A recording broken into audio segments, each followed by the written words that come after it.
cet environnement donc teinté de prudence, on va retrouver tout de suite David Furcage qui, dans son chrono-CAC, va non seulement évidemment nous parler des mouvements sur l'indice phare parisien, mais également va se livrer à une analyse comparative assez intéressante de l'évolution des marchés émergents et développés. Et tout ceci, c'est donc tout de suite. Bonjour David. Bonjour. Merci David d'être avec nous ce matin. David Furcage, vous êtes président de iWave Capital et avec vous, on va démarrer votre chrono-CAC par donc une analyse du CAC 40 qui navigue sous sa résistance majeure et qui, semble-t-il, est entré dans une phase de consolidation qui pourrait peut-être durer. Oui, conformément à ce qu'on avait évoqué la semaine dernière, donc le CAC 40 a consolidé au cours des quelques jours passés, et ça sera le cas au cours des prochains jours selon notre scénario central, sous sa résistance majeure des 7620 points et sous ses plus hauts historiques qu'il avait atteints lors du mois de décembre 2023. On rappelle que celui-ci finalement évolue à l'intérieur d'un vaste range compris entre un support majeur à 6834 points et sa résistance majeure à 7620 points. Donc, rien de nouveau du côté de l'indice français pour la semaine passée et on pense également pour la semaine à venir. Oui, exactement, hein, puisque c'est ce que vous nous expliquiez la semaine dernière, c'est que en ce début d'année et probablement tout au long de 2024, les indices actions vont être dépendants de l'évolution des taux souverains qui reprennent de l'épaisseur hein, depuis une dizaine de jours, depuis une dizaine de jours de bourse. Hein, j'entends. Du coup, on sera attentif sur les marchés des taux souverains qui vont driver les marchés actions, tout comme le forex. Du coup, c'est plutôt ces marchés qu'il faut analyser pour avoir une première une bonne appréhension de ce qui pourrait se passer sur les indices actions. En tout cas, toujours est-il qu'on comprend que, selon vous, selon iWave Capital, la consolidation devrait encore un peu perdurer, n'est-ce pas? Oui, c'est tout à fait ça. Il y a une forte corrélation entre les taux d'intérêt à court terme, donc c'est les anticipations en réalité sur les politiques monétaires des banques centrales et les indices boursiers. Donc, étant donné qu'il n'y a pas de nouvelles bonnes nouvelles en rapport au taux d'intérêt, en tout cas outre-Atlantique et également en Europe, eh bien, les indices boursiers stagnent sous leur précédent point haut. Bien évidemment, lorsque les taux d'intérêt se détendent, eh bien, c'est bon pour l'économie, puisque ça incite les investisseurs à justement investir, j'entends, sur des projets immobiliers ou les entrepreneurs à investir en général, et également à consommer. Or, si les taux d'intérêt ont cessé de baisser pour le temps présent, en tous les cas, eh bien, les indices boursiers n'ont pas trop de raisons de progresser pour le moment. Évidemment, car justement, il y a une très forte corrélation donc, entre les taux d'intérêt à court terme et les indices boursiers, ce qui est le cas en ce moment. Et ce qui est le cas en ce moment, on va poursuivre. Alors, on va rentrer là justement dans le travail intéressant auquel vous vous êtes livré ce mercredi matin. C'est là une analyse comparative de l'évolution des indices boursiers globalement BRICS versus G7 globalement. Du coup, par la force des choses, on va commencer par cette comparaison, cette analyse comparative entre les évolutions du marché chinois et du marché américain. Si j'ai bien compris, on le voit évidemment, c'est tout à fait parlant sur votre graphique, hein, en faveur des marchés américains. Du coup. Alors, le graphique représente déjà les principales capitalisations boursières aux États-Unis et en Chine depuis maintenant 2005, selon ce qu'on observe. Et en fait, il y a vraiment une dichotomie entre ces deux indices, l'un qui progresse continuellement, donc le marché américain, notamment depuis la crise 2008, et un autre qui a allègrement stagné pendant 10-12 ans. Et alors, ce qui est vraiment significatif, c'est que le marché américain caracole avec des sommets historiques, alors que le marché chinois, lui, forme de nouveaux creux et est en train de converger même vers les plus bas de la crise de 2008. Donc, ce graphique est assez significatif en rapport à deux régions qui sont vraiment l'une en amont, vers le haut, hein, et une autre vraiment très, très en bas. Et effectivement, en ce début d'année, on parlait beaucoup des BRICS.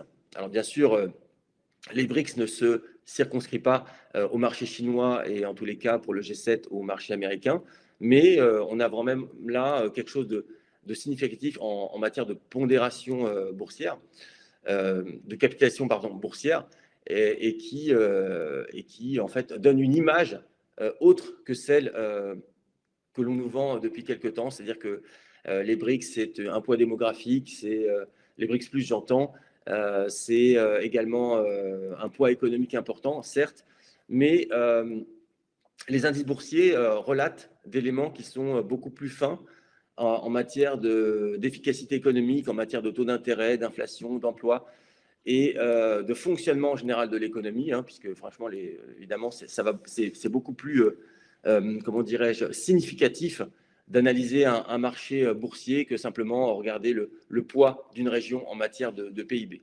Oui, évidemment, on comprend. Donc, en fait, ce que vous nous dites, c'est que l'indicateur retardé, qui est le PIB, un indicateur macroéconomique retardé, ne suffit pas pour pleinement appréhender les performances des entreprises qui y sont implantées et qu'effectivement, les indices boursiers intègrent des variables qui sont bien plus nombreuses. Vous les avez toutes citées. Il y a également le risque géopolitique qu'on pourrait inclure dans ces facteurs qui influent sur les évolutions des indices boursiers. Du coup, par la force des choses, eh bien, effectivement. Alors, certains pourraient vous demander, est-ce que justement, il n'y a pas de bonnes affaires à faire sur le marché actions chinois, justement? Alors, certains, oui, pensent que, étant donné que celui-ci est très bas, peut-être y a-t-il effectivement par endroit des affaires à réaliser. En fait, ce qu'on voit là plutôt, enfin moi, la manière dont je regarde les choses, c'est une affaire de momentum. En fait, il y a beaucoup d'inertie et de momentum à la baisse sur le marché chinois quand on regarde l'indice. Je ne parle pas des titres au cas par cas. C'est pas un marché dans lequel personnellement j'irais m'investir, compte tenu du fait simplement qu'il y a encore du momentum à la baisse, hein.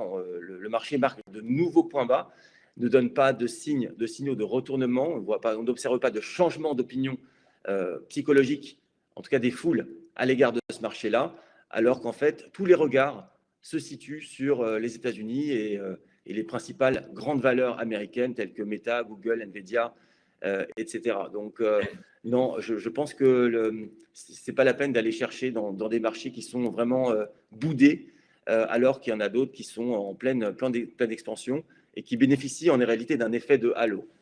Ok, on va zoomer donc enfin on va dézoomer, on va prendre de la hauteur par rapport à ce graphique, puisque désormais on va regarder plus globalement les marchés émergents par rapport aux marchés américains. Voilà, effectivement. Alors, sur les marchés émergents, alors eux ne se situent pas, donc c'est la courbe noire qui est en bas sur des points bas. Cela dit, c'est quand même assez boudé également, hein, puisque finalement, les marchés émergents se situent sur des niveaux identiques à ceux qui prévalaient, par exemple, en 2017 ou en 2015. Donc, c'est des marchés qui sont stagnants, alors que lorsqu'on compare au marché américain dans son ensemble, eh bien, celui-ci ne cesse de progresser à nouveau et se situe sur des points hauts. Et ce qui est à nouveau fortement significatif en matière d'évolution, par exemple des BRICS+, contre les pays du G7. Les pays du G7 étant des pays beaucoup plus intégrés, beaucoup plus organisés en matière économique que les pays émergents. Et à nouveau, le fait de considérer des poids économiques tels que le PIB n'est pas significatif.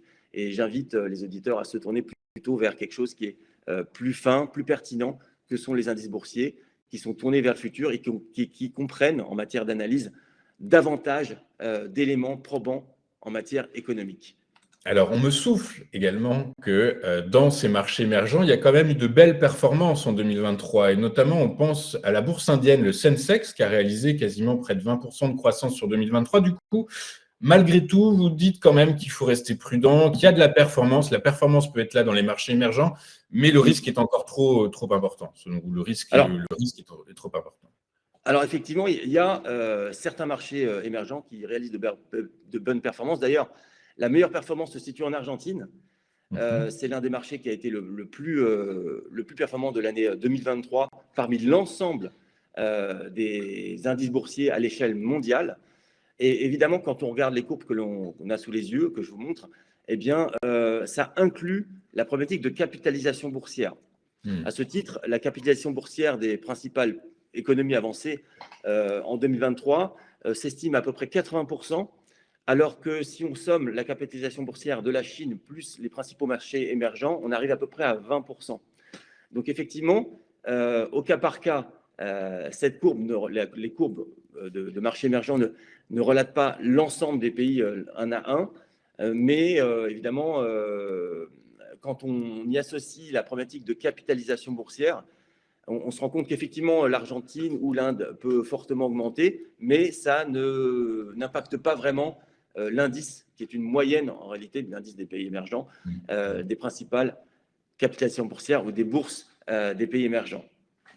Très clair. Écoutez, je vous remercie pour ces analyses, cette précision, ce focus sur cette comparaison entre marché émergent et marché américain globalement. Donc, c'est G7, pays des G7 et BRICS globalement. On peut commencer un peu à raisonner comme ça puisque c'est la Banque mondiale qui le dit, mais on est tous à peu près d'accord pour dire que l'économie mondiale va se régionaliser de plus en plus. Et donc, par la force des choses, ces exercices comparatifs sont extrêmement intéressants et révélateurs. Merci beaucoup, David, d'avoir été avec nous ce matin. David Furcage, vous êtes président de IWF Capital et avec nous tous les mercredis matins. Je vous souhaite une excellente journée. Je vous donne rendez-vous donc la semaine prochaine. Nous, on marque une rapide courte page de publicité et on se retrouve dans un instant avec le président des analystes techniques en France, monsieur Daniel Cohen de Lara, tout de suite sur TFinance.